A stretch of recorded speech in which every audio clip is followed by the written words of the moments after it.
আসসালামু আলাইকুম, welcome to channel Hasan sir. অনেক দিন পরে আজকে ভিডিও করতে বসতেছি। ভিডিও আসলে মাঝখানে অনেক দিন করা হয় নাই, কোরবানি ঈদের ঝামেলা ছিল। আর এবার আসলে গরুর ভিডিও ভাবে দিতে পারিনি আপনাদের জন্য, কারণ ইন্টারমিডিয়েট পরীক্ষার্থীদের একটা বিষয় ছিল যে ওরা পরীক্ষা দিতে যাবে, ওদেরকে একটু ব্যস্ত ছিলাম। হ্যাঁ, সব কিছু মিলাই ঝিলাই অনেকদিন ভিডিও করা হয় নাই। তো আজকে হঠাৎ করে একটা ভিডিও নিয়ে আসছি। হঠাৎ করে মনে চাইলো যে আমরা একটু পুরান ঢাকা যাই। যে পুরান ঢাকায় যে ক্যাফে কর্নার, হ্যাঁ, প্রায় 70 বছর পুরনো একটা দোকান। ওদের বেশ কিছু বিকালের নাস্তা, খুব স্পেশাল বিকালের নাস্তা আছে, যে জিনিসগুলো আসলে আমরা অনেকদিন ধরে, আমি অনেক আগে খাইছি, তবে অনেকদিন ধরে খাবো খাবো চিন্তা করতেছিলাম, আপনাদেরকে দেখাবো, কিন্তু যাওয়া হইতেছিল না।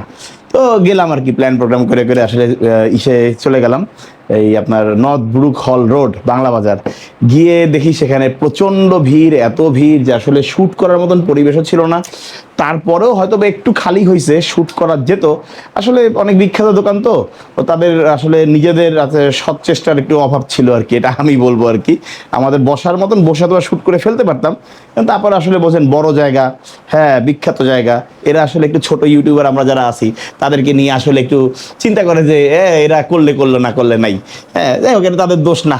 হ্যাঁ, স্ট্রাগল পিরিয়ডে এই জিনিসগুলো হয়। তো যাই হোক, আমরা করছি কি, আমরা ওদের এই বিখ্যাত খাবারগুলোকে কিনে নিয়ে আসছি, নিয়ে এসে আমরা বাসায় সাজাইছি। হ্যাঁ, মোটামুটি আশা করি এখন পর্যন্ত হয়তো বা ওইখানে একেবারে গরম গরম যেরকম সামনে দেয় সেটা হয়তো বা পাবো না, কিন্তু কাছাকাছি পাবো, আর আপনাদেরকে দেখাবো। এই নিয়ে মোটামুটি আজকের আয়োজন বাংলা বাজার ক্যাফে কর্নার। আসেন, এখানে স্পেশাল আইটেম কী কী আছে, সেগুলো স্বাদ কেমন, আর দাম কেমন, জিনিসগুলো আসলে অর্থিত কিনা, আর এই 70 বছর ধরে মানুষজন এত ভিড় করে খাইতেছে, নিশ্চয়ই অর্থিতের বিষয়টা একটা অবশ্যই আছে। তো এইটা আপনাদেরকে দেখাবো, আসেন।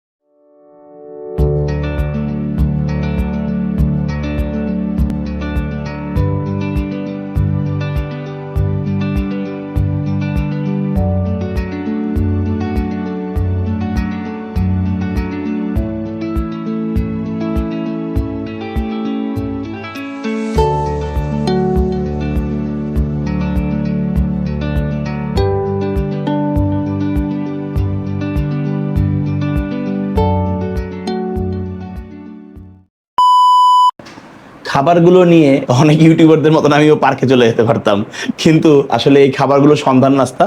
আমরা সন্ধ্যার পরে গেছি, আবার গিয়েই এগুলো প্যাকেট করে নিয়ে চলে আসছি, কারণ যখন বুঝলাম যে এখানে আসলে অতিরিক্ত ভিড়ে ভিডিও করা যাবে না, তো তখন আসলে আমরা চলে আসছি ব্যাক করে।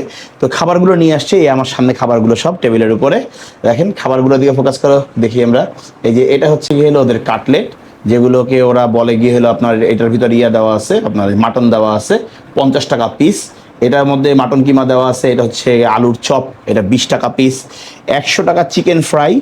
আর এইটা হচ্ছে গিয়ে হইলো আপনার এই যে বিখ্যাত, যেটাকে বলে বিখ্যাত ক্রাম চাপ, এই ক্রাম। হ্যাঁ, এটা খাওয়ার সময় বৈশিষ্ট্য বলতেছি। এই মোটামুটি আরেকটা জিনিস আমরা মিস করছি, সেটা চিংড়ি ফ্রাইটা ছিল না। এই আর এর সঙ্গে ওরা পাউরুটি এরকম করে ছেঁকে সার্ভ করে, শশার সালাদ দেয়। হ্যাঁ, যদিও ওইখানে বসে অনেকে বানায় বোনায় সালাদ দিতেছিল স্পেশাল করে, হয়তো বসে খাইলে আমাদের একটু বানায় টানায় দেওয়ার ব্যবস্থা করতো, কিন্তু বানায় বোনায় আমরা পাই নাই। আসেন খাবারগুলো টেস্ট করি আর দেখি কোনটার কি অবস্থা। আমরা শুরু করতেছি কাটলেট দিয়ে, সবার আগে কাটলেটটা শুরু করি। 50 টাকা পিস, দেখি কাটলেটের কি অবস্থা। আশা করি এখন পর্যন্ত ফ্লেভার ঠিক আছে। এই হচ্ছে কাটলেট, এই কাটলেটটার ভিতর। হ্যাঁ, বলতেছে এটা খাসি ব্যবহার করছে ভিতরে, দেখি কি অবস্থা। বিসমিল্লাহ।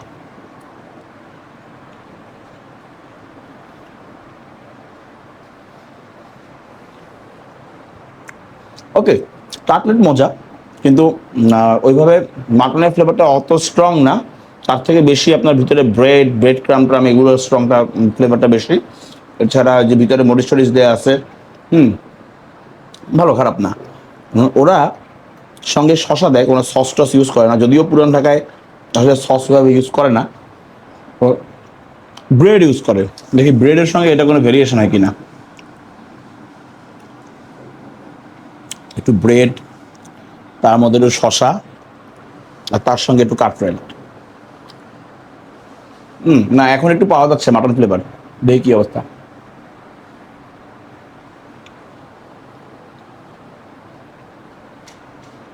ওকে, এইটা হচ্ছে চিকেন ফ্রাই। এটা 100 টাকা করে পিস, এখানে 2 পিস। এটা সিনার টুকরা, এটা রানের টুকরা। হ্যাঁ, যদিও রানের থেকে সিনা আমি বেশি পছন্দ করি, কিন্তু আপনাদের খেয়ে দেখানোর জন্য রানটাই খেয়ে দেখা, এটা স্টাইলিশ লাগে না রানটা খেয়ে দেখাইলে। আচ্ছা, এটা হচ্ছে 100 টাকা। মোস্ট প্রবলি সোনালি চিকেন, কারণ 100 টাকায় সোনালি চিকেন ছাড়া দেওয়া সম্ভব না। সাইজটা যে খুব বড় তা না। দেখি কি অবস্থা, ভিতরে উপরে ব্রেড ক্রাম দিয়ে ইয়া করে ভাজা। আমি একটু ভাঙি, দেখি কি অবস্থা।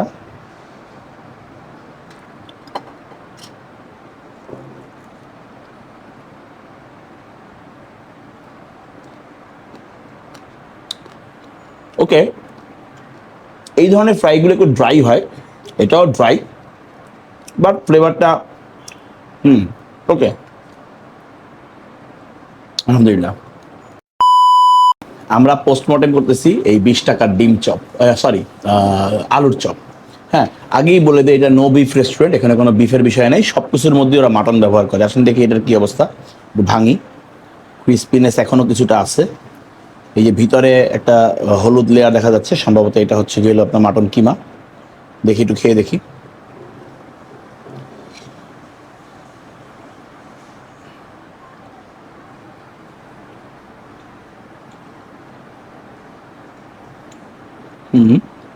সামান্য মাটন কিমা ব্যবহার করা হচ্ছে, এছাড়া কিছু মশলা।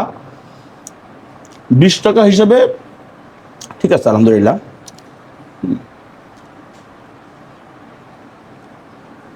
পুরান ঢাকাবাসী দীর্ঘদিন ধরে এই জিনিসগুলো খাচ্ছে।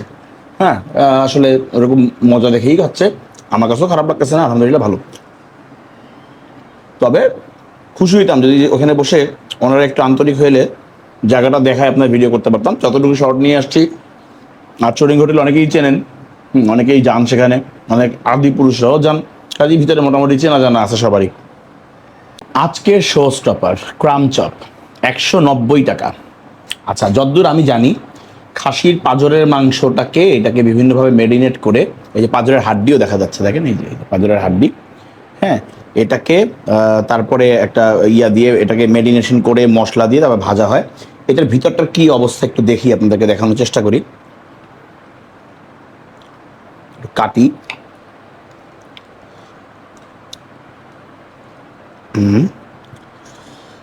এই হচ্ছে ক্রাম চপ, কাটাকাটি শেষ।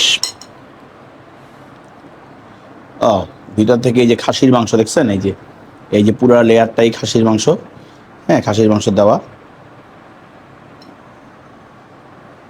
এই যে পুরা ভিতরে দেখেন খাসির মাংসের একটা কিমা, এই যে জাস্ট এই কিমাটাকে এটাকে বিভিন্নভাবে যে পেঁয়াজ মরিচ অন্য কিছু দিয়ে ইয়া করা। দেখি এটার কি অবস্থা। আসেন, কাটাকাটি করলাম না, হাত দিয়ে বাংলা স্টাইলেই খাইলাম, কারণ পোস্টমর্টেম করতে গেলে একটু দেখা লাগবে ভিতরে খোঁচাখুচি দিয়ে। বিসমিল্লাহ।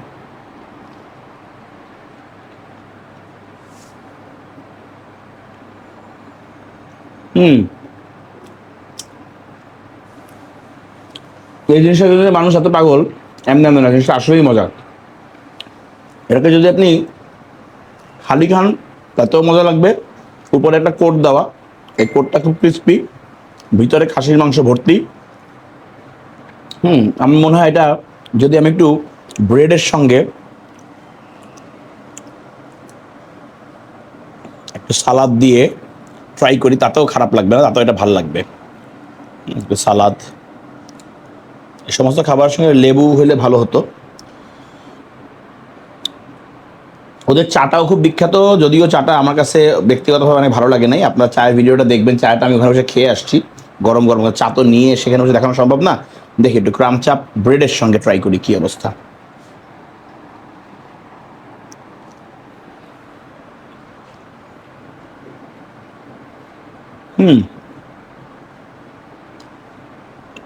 অসাম, এই জিনিসটা আসলেই মজা।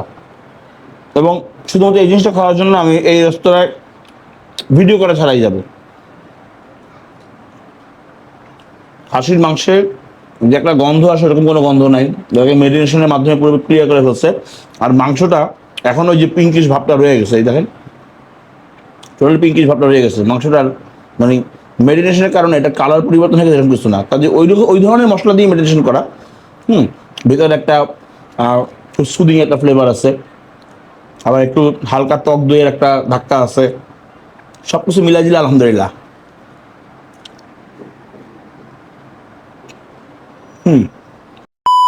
মোটামুটি খাওয়া দাওয়া শেষ করলাম আমার পড়ার রুমে বসে। মোটামুটি এই খাওয়া দাওয়া, একটু যদি খাওয়া দাওয়াকে নিয়ে আপনাদেরকে বলি তাইলে স্বাভাবিক নিঃসন্দেহে এটা একটা অনেক পুরনো ব্রিটিশ পিরিয়ডের লোকজন এখানে খাওয়া দাওয়া করছে। হ্যাঁ, এবং আমাদের বাংলাদেশে অনেক নেতৃস্থানীয় ব্যক্তিবর্গ, স্বাধীনতা যুদ্ধের সঙ্গে সম্পৃক্ত ব্যক্তিবর্গ, এমনকি আমি শুনছি বঙ্গবন্ধুও গেছেন এই ক্যাফে কর্নারে। হ্যাঁ, যাই হোক, তো দীর্ঘদিন ধরে এটার একটা ঐতিহ্য। কিন্তু আমি জানি না যে তখনকার আমলের সেই ফ্লেভারটা এখন আছে কিনা। এখন যা আছে তা মোটামুটি ঠিক আছে। তবে যদি এখন আমি অনেস্টলি বলি, ক্রাম চাপটা ভাল লাগছে, এটা ঠিক আছে। কিন্তু এছাড়া আর সবগুলোই কিন্তু অ্যাজ ইউজুয়াল। হ্যাঁ, আপনার চিকেন ফ্রাইটা এটা এই ধরনের ফ্রাই ড্রাই হয়, এটা নিয়ে কমপ্লেন করবো না, কিন্তু কাটলেটটা হয়তো আরও ভালো হতে পারতো। হ্যাঁ, ডিম চপের ভিতরে আপনার ডিম চপ না, সরি, এটা কিমা চপের ভিতরে কিমার পরিমাণ ঠিক আছে, বাট আসলে ওইভাবে ছিল না। মশলা টশলা দিয়ে পেঁয়াজ দিয়ে করা, ওটার মধ্যে কোনো ফ্লেভার পাইনি। তো সব কিছু মিলাই ঝিলাই ক্রাম চপটাকে বিবেচনা করলে পরে এই খাবারটাকে আমি আজকে দেবো গেলে 6.5/10। আর এছাড়া অন্যগুলো এটা শুধুমাত্র ক্রাম চপের রেটিং, মানে ক্রাম চপ গড়ের রেটিং আর কি। হ্যাঁ, আর অন্যগুলো আসলে ওইভাবে এমন যে খুব একটা বিশাল কিছু তা না। হ্যাঁ, আবার পুরান ঢাকাবাসীরা রাগ করেন না আমার সঙ্গে, এটা আমার ফ্লেভার। আপনাদের যদি এখানে কোনো রকম কোনো ইয়া থেকে থাকে সেটা আপনারা জানাতে পারেন। আর এদের চাটা আমার কাছে আসলে অতিরিক্ত দাম মনে হয়েছে। কনডেন্স মিল্কের এই ধরনের চা আমরা যে কোনো মহল্লার ছোট, আপনি টঙের দোকানে 8 টাকায় 10 টাকায় পেয়ে যাবেন। ঠিক আছে, আপনি একটা দোকান হোটেল হিসেবে সেটা যদি আরও 2 টাকা বা 5 টাকা বেশি নেন, 20 টাকা হিসেবে চার দামটা অতিরিক্ত। কিন্তু সেই তুলনায় চা স্ট্রং চা, কিন্তু স্ট্রং চা এর থেকে অনেক মজার স্ট্রং চা আমি খাইছি। হ্যাঁ, এই মোটামুটি এই আজকের ভিডিও। তো ক্যামেরায় আছে আজকে রহমত জীবনে প্রথম আছে ক্যামেরা ধরছে, কারণ কোনো কারণে আপনার রিয়াজ আর রাফাত একটু ভিডিওতে ছিল, কাজেই ছিল, কিন্তু কোনো কারণে আটকায় গেছে। তো ক্যামেরায় রহমত, জানি না ভিডিও কেমন হয়েছে, যদি ভুল ত্রুটি হয়ে থাকে, ও আজকে প্রথম ক্যামেরা ধরছে, এর জন্য সবার কাছে ক্ষমা প্রত্যাশী। আমি হাসান মহিউদ্দিন আজকে বিদায় নিচ্ছি। সবাই সবার সৃষ্টিকর্তার হুকুম মেনে চলবেন এবং সবাই সবার জন্য দোয়া করবেন। আজকের মতন আল্লাহ হাফেজ।